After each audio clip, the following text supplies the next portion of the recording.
অষ্টম শ্রেণীর মানুষের কার্যাবলী ও পরিবেশের অবনমন এই অধ্যায় থেকে তোমাদের ফাইনাল পরীক্ষা মানে থার্ড ইউনিট টেস্টে 2 নম্বরের, 3 নম্বরের, 1 নম্বরের এবং 5 নম্বরের প্রশ্ন দিয়ে থাকে। তো এই ভিডিওটাতে আমি আজকে 3 নম্বরের আর 5 নম্বরের যে প্রশ্নগুলো দেয় সেগুলো নিয়ে আলোচনা করছি। ফার্স্টে দেখো, পরিবেশের অবনমন কী?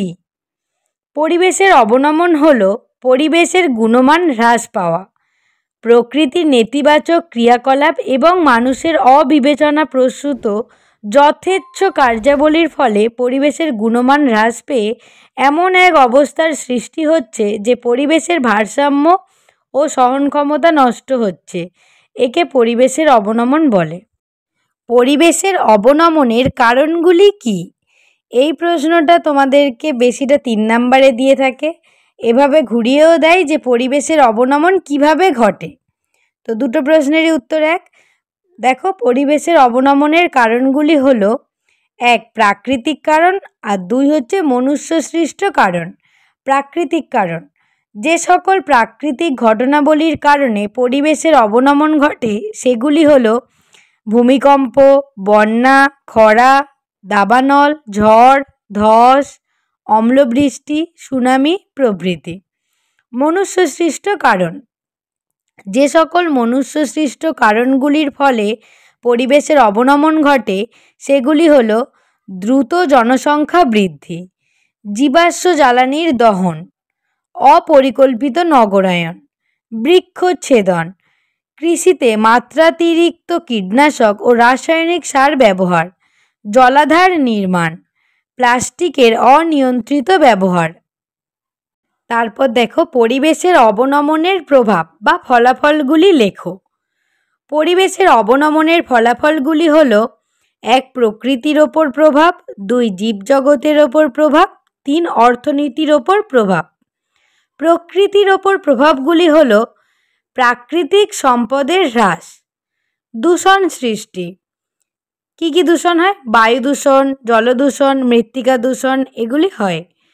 খরা ও বন্যার প্রকোপ বৃদ্ধি, ভূমিকম্প ও ধসের প্রকোপ বৃদ্ধি, বিশ্ব উষ্ণায়ন, জলবায়ুর পরিবর্তন, ভূমির উর্বরতা হ্রাস, মরুকরণ, ক্রমাগত বৃক্ষচ্ছেদনের ফলে মরুভূমির বিস্তার ঘটে। জীবজগতের ওপর প্রভাব, জীববৈচিত্র্য হ্রাস, পরিবেশের অবনমনের মধ্যে দিয়ে বিভিন্ন প্রজাতির উদ্ভিদ প্রাণীর বিলুপ্তি ঘটছে, ফলে জীববৈচিত্র্য বিনষ্ট হচ্ছে, যেমন রেড পান্ডা, নেগড়ে বাঘ প্রভৃতি। বিভিন্ন রোগের প্রাদুর্ভাব, এই পরিবেশের অবনমনের ফলে কি কি রোগের প্রাদুর্ভাব ঘটে দেখো। মানবদেহে ক্যান্সার, যক্ষ্মা, ম্যালেরিয়া, ডেঙ্গু, ডিপথেরিয়া প্রভৃতি রোগের প্রাদুর্ভাব ঘটে। এরপর অর্থনীতির ওপর প্রভাব, পরিবেশের এই অবনমনের ফলে বর্তমানে প্রায় প্রতিটি জিনিসের চাহিদা অনেক বেশি, কিন্তু যোগান সেই তুলনায় অনেক কম। বহুমূল্য দিয়ে সেই প্রয়োজনীয় জিনিসটি সংগ্রহ করতে হচ্ছে, এর ফলে অর্থনীতির ওপরও প্রভাব পড়ছে। তারপর দেখো, এই চ্যাপ্টারের যে মোস্ট ইম্পর্টেন্ট কোশ্চেন সেটা হলো পরিবেশের অবনমন নিয়ন্ত্রণের উপায়গুলি লেখো। পরীক্ষায় 5 নম্বরের প্রশ্ন থাকবে ফাইনাল পরীক্ষায়, আর এই কোশ্চেনটা থাকবে না এটা হতে পারে না। এই কোশ্চেনটা প্রত্যেক বছর আসে, প্রত্যেকটা স্কুলে আসে। তো দেখো এর উত্তরটা। পরিবেশের অবনমন নিয়ন্ত্রণের উপায়গুলি হলো শিক্ষা ও সচেতনতা। পরিবেশ অবনমনের অন্যতম কারণ হলো দারিদ্রতা ও শিক্ষার অভাব। মানুষকে শিক্ষিত করে তোলার যথাযথ ব্যবস্থা করতে হবে এবং পরিবেশ শিক্ষাকে আবশ্যিক পাঠ হিসাবে প্রত্যেক শিক্ষা প্রতিষ্ঠানে চালু করতে হবে।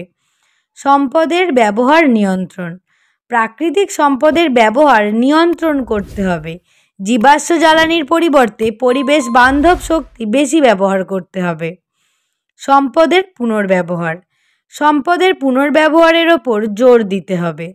জনসংখ্যা নিয়ন্ত্রণ, জনসংখ্যা বৃদ্ধি নিয়ন্ত্রণ করতে হবে। দেশের সম্পদ ও জনসংখ্যার মধ্যে যাতে ভারসাম্য থাকে তার দিকে দৃষ্টি রাখতে হবে। পরিকল্পিত উন্নয়ন, উন্নয়ন পরিকল্পনা যেমন রাস্তা নির্মাণ, নদী পরিকল্পনা, নগরায়ন, বিদ্যুৎ কেন্দ্র, তৈরি প্রভৃতি কার্যকর করার সময় পরিবেশের যতটা সম্ভব কম ক্ষতি হয় সেদিকে নজর রাখতে হবে। নেক্সট পয়েন্ট কি, জীববৈচিত্র্য সংরক্ষণ।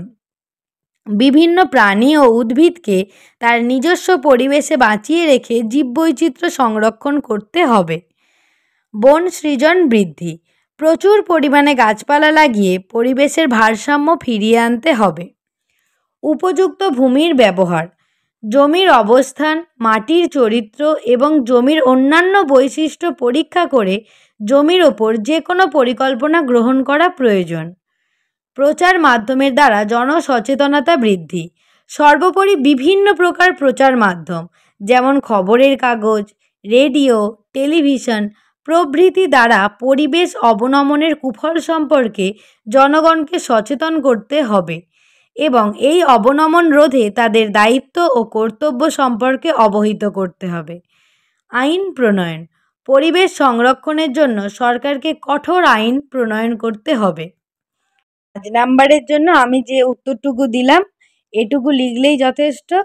এই 10টা পয়েন্ট যদি তোমরা ভালো করে পয়েন্ট দিয়ে, যেগুলো আমি লিখে দিয়েছি, যদি সেম লিখে আসতে পারো তাহলে 5-এ 5 পাবে। এই কোশ্চেনটা তোমরা ভালো করে নোট করে নাও। আর যদি তোমরা পিডিএফ পেতে চাও এই প্রশ্ন উত্তরগুলোর, তাহলে হচ্ছে আমাদের ডেসক্রিপশান বক্সে লিঙ্ক দেওয়া আছে, দেখো ওখানে গিয়ে আমাদের ওয়েবসাইটের পিডিএফটা পেয়ে যাবে।